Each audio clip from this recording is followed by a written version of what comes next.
Ça va certainement chauffer entre la CEDEAO et la République de Guinée. La Guinée, qui est dirigée par le général Mamadi Doumbouya depuis le 5 septembre 2021, c'est-à-dire depuis la chute d'Alpha Condé.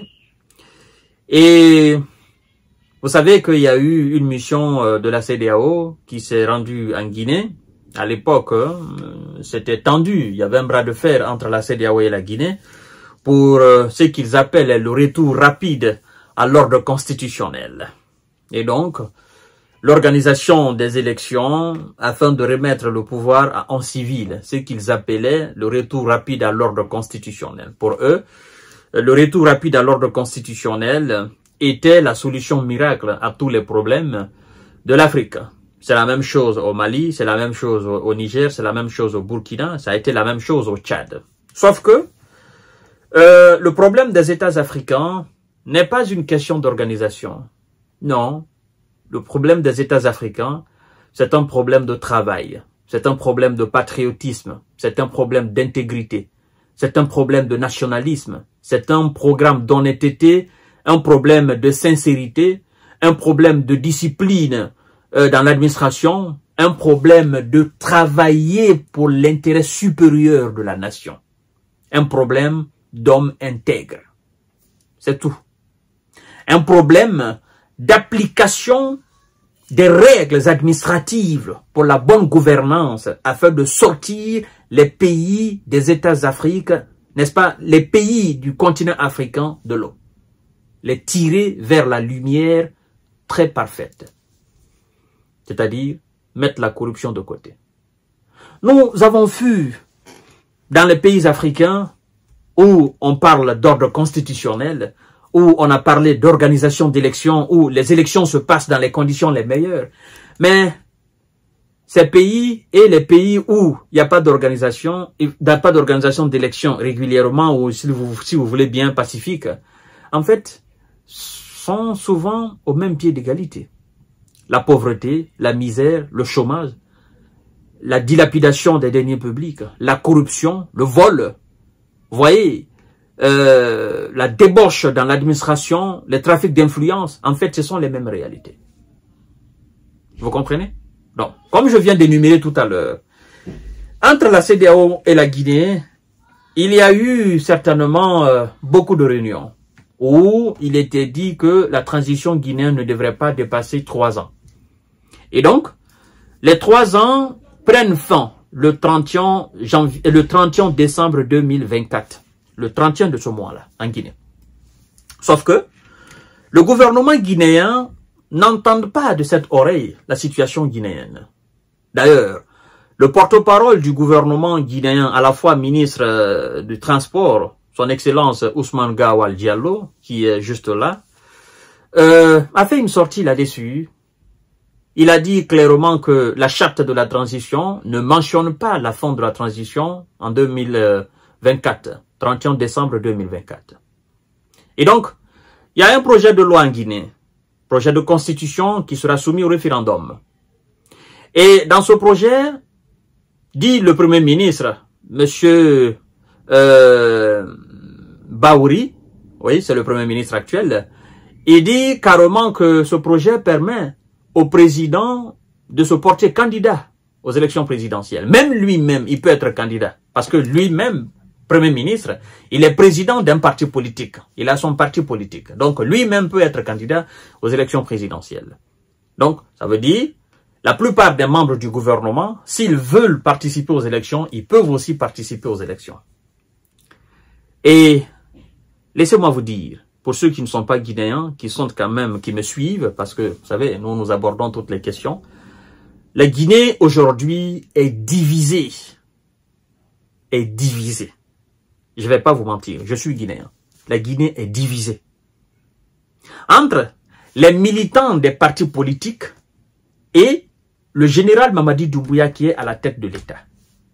Il y a même des mouvements de soutien pour que le général Mamadi Doumbouya se porte candidat aux élections présidentielles. Élections présidentielles, qu'elles soient organisées maintenant le 31 décembre ou qu'elles soient organisées le 31 décembre 2025 ou 2030, mais il y a une tranche importante de la population guinéenne qui milite actuellement pour que le général Mamadi Doumbouya se porte candidat aux élections présidentielles. Et souvenez-vous très bien, les quelques rares fois où je me suis prononcé sur le dossier de la transition guinéenne, le dossier de la situation politique guinéenne, j'ai eu cette vision-là. Je l'ai toujours dit. J'ai toujours dit que le général Mamadi Doumbouya et ses éléments n'étaient pas venus à la tête de la Guinée pour organiser les élections entre les acteurs politiques guinéens que les Guinéens connaissent aujourd'hui là. Et même si il organisait les élections, il allait passer par toutes les manières possibles pour se présenter aux élections. Je l'ai plusieurs fois dit sur cette chaîne-là. C'est pas parce que je suis pro-militaire aujourd'hui à la tête des États africains ou quoi que ce soit, non. En fait, c'est une réalité, c'est un fait, c'est du réalisme. En Guinée, il y a deux grands partis politiques. Deux grands. Il y a le RPG Arc-en-Ciel, donc le parti déchu d'Alpha Condé, qu'on appelle le RPG Arc-en-Ciel. Et puis, il y a l'UFDG. L'UFDG, dont le président s'appelle Cellou Dalein Diallo. Vous le connaissez. Et l'autre, c'était Alpha Condé. Il n'est plus, il est en Turquie. Depuis qu'il a été chassé, il est en Turquie. Et actuellement, le parti vraiment n'a pas de président, si vous voulez bien. Il n'y a pas quelqu'un actuellement qui peut faire l'affaire. Donc jusqu'à présent, le vieux aussi Alpha Condé n'a pas encore renoncé. Il n'a pas encore désigné quelqu'un comme successeur. C'est resté comme ça. Et M. Cellou Dalein Diallo, qui a été quand même sous Alpha Condé l'homme politique le plus influent de la Guinée, il est aujourd'hui en exil. Depuis un certain temps, il n'est plus rentré en Guinée. Parce que il est ex-premier ministre de la Guinée et donc la justice guinéenne a émis un mandat d'arrêt contre lui. Parce que la justice estime que quand il était premier ministre, il traîne quand même des casseroles sales. Ça, c'est selon la justice. Je dis bien, ça, c'est selon la justice. Il était ministre des Transports. Il y a le dossier de la vente d'Air Guinée dedans, de la compagnie aérienne guinéenne. Donc, voilà. Selon l'État, il traîne des casseroles. Et actuellement, il y a des ministres en Guinée qui sont en prison. Notamment, le premier ministre du gouvernement déchu, le président de l'Assemblée, n'est-ce pas, sous Alpha Condé, le ministre de la Défense sous Alpha Condé et un certain nombre de ministres pour malversation financière. Vous comprenez? Et donc, la plupart de ces hommes politiques, aujourd'hui majeurs en Guinée, sont des ex-ministres. Donc, ils traînent quand même des dossiers sales. Vous comprenez? Donc, la plupart de ces acteurs influents de la scène politique guinéenne sont en exil. Ils ne veulent pas affronter le régime en place. Vous voyez? Et c'est les mêmes qui demandent à ce que les populations sortent le 31 décembre pour demander le départ de Mamadi. Et cette même population est divisée. Bon, les partis politiques ont leurs militants, mais il y a une bonne partie de la population qui soutient Mamadi Doumbouya et qui veut que Mamadi Doumbouya se présente aux élections présidentielles. Cette bonne partie de la population guinéenne ne veut même pas que Mamadi quitte à la tête de l'État. Donc, il est très difficile de mobiliser toute la population guinéenne contre le général Mamadi Doumbouya. Parce que ça n'a jamais été le cas, ça n'a jamais réussi en Guinée. Mobiliser toute la population guinéenne, non.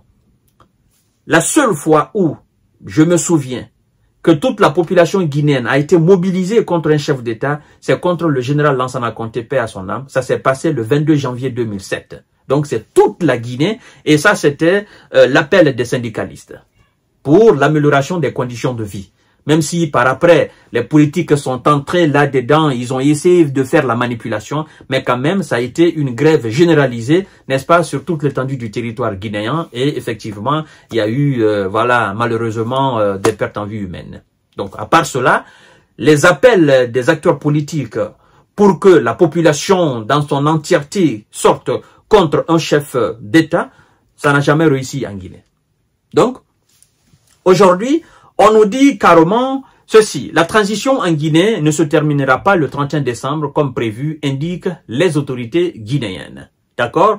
La charte de la transition ne prévoit pas les conditions de sa fin.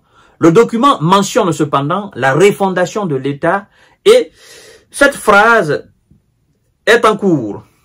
Vous comprenez? Cette phase est en cours, a expliqué Ousmane Gawal Diallo, ministre des Transports et porte-parole du gouvernement guinéen. Il dit ceci: le projet de nouvelle constitution pour le pays est en discussion. Il devrait être soumis à un référendum national dans un avenir très proche.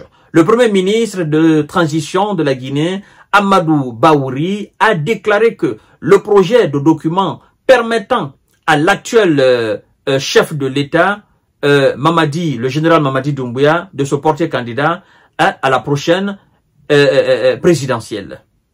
Vous comprenez? Voilà, a déclaré que le projet de document permettait à l'actuel chef d'État Mamadi Doumbouya de se présenter aux élections présidentielles, qu'elles soient organisées maintenant, aujourd'hui, demain ou après-demain. Voilà, en tout cas, ça permet au général Mamadi Doumbouya et effectivement à l'ensemble de ses ministres de se présenter aux élections présidentielles. Bon, comme je l'ai plusieurs fois dit, si les acteurs majeurs politiques de la Guinée veulent qu'il y ait fin de transition le 31 décembre, ben, qu'ils aillent en Guinée. On ne peut pas rester à l'extérieur et galvaniser la foule. J'ai toujours dit cela. La force de ces acteurs politiques, bon, la force de celui qui est l'acteur majeur en Guinée, c'est M. Selouda Diallo. Sa force, c'est en Guinée, c'est pas à l'extérieur. Et moi, je l'ai plusieurs fois dit, s'il veut le pouvoir, qu'il rentre en Guinée. Alors qu'il affronte les militaires qui sont à la tête de l'État sur le territoire guinéen, non pas à l'extérieur. Parce qu'à l'extérieur, il n'a aucun poids, il n'a aucune pression sur eux. Mais lui aussi, il a peur de rentrer en Guinée parce qu'il se dit, bon, je rentre en Guinée, ils vont me prendre, ils vont me mettre en prison comme les autres qui sont en prison. Quand c'est comme ça, c'est difficile. Donc, voilà un peu la situation guinéenne. Et puis, voilà. En tout cas, si ça continue comme ça, moi je vais vous dire la vérité. Si ça continue comme ça, qu'il n'y a pas de changement, Mamadi va organiser les élections, il va se porter candidat et on connaît la suite. Il va remporter cette élection-là. Il sera le président officiellement, comme a fait le fils d'Idriss Déby, Mahamad Itno Déby, au Tchad. Et puis bon, il n'y a aucune institution internationale qui a sanctionné ce dernier, son élection. Et voilà, il est aujourd'hui président du Tchad. Au pire des cas, bon, que quelqu'un d'autre vienne déloger Mamadi Doumbouya. C'est ça. Mais ça aussi, rien n'est impossible. Mais c'est très, très compliqué. Parce que les 90% de l'armée aujourd'hui sont avec Mamadi Doumbouya. C'est ça aussi la réalité. Je vous reviens tout à l'heure pour notre série d'informations décortiquage. Merci beaucoup.